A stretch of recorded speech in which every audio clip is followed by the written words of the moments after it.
পরের দিন সেদিন বাড়ি থেকে বের হলো, মাথাটা নিচু, চোখ দুটো ক্লান্ত। কেউ জানতো না সে শুধু একটা ইন্টারভিউ হারায়নি, সে হারিয়েছিল নিজের আত্মবিশ্বাস। হাঁটতে হাঁটতে সে একটা ছোট্ট পার্কে গিয়ে বসলো।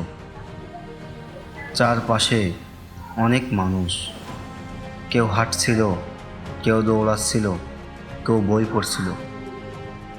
আর সে চুপচাপ নিজের ফোনের স্ক্রিনে তাকিয়ে আছে। ঠিক তখনই একজন বৃদ্ধ তার পাশে এসে বসলেন। সাদা চুল, মুখে শান্ত একটা হাসি। বৃদ্ধ লোকটা একবারও তার ফোনের দিকে তাকালেন না, শুধু একটা প্রশ্ন করলেন, বাবা, তুমি কি সময় কাটাচ্ছ, নাকি সময়ই তোমাকে কাটিয়ে দিচ্ছে? প্রশ্নটা শুনে সে মাথা তুলল, কিন্তু উত্তর দিতে পারল না। বৃদ্ধ আবার বললেন, তোমার ফোনটা আমাকে একটু দেবে? সে অবাক হলেও ফোনটা এগিয়ে দিল। বৃদ্ধ ফোনটা হাতে নিয়ে স্ক্রিন বন্ধ করে দিলেন।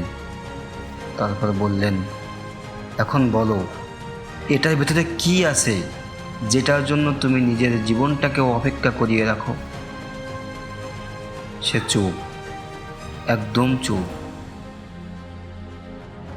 বৃদ্ধ ধীরে ধীরে বললেন, আমি তোমার ফোন কেড়ে নিতে চাই না। আমি শুধু জানতে চাই, শেষ কবে তুমি তোমার স্বপ্নের দিকে এতক্ষণ তাকিয়েছিলে? যতক্ষণ তুমি এই স্ক্রিনের দিকে তাকিয়ে থাকো।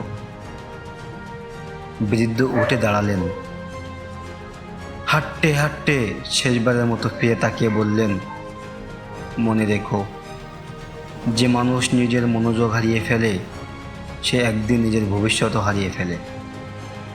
বৃদ্ধ চলে গেলেন, কিন্তু তার কথাগুলো সেই ছেলেটার মাথার ভিতরে বারবার প্রতিধ্বনিত হতে লাগলো।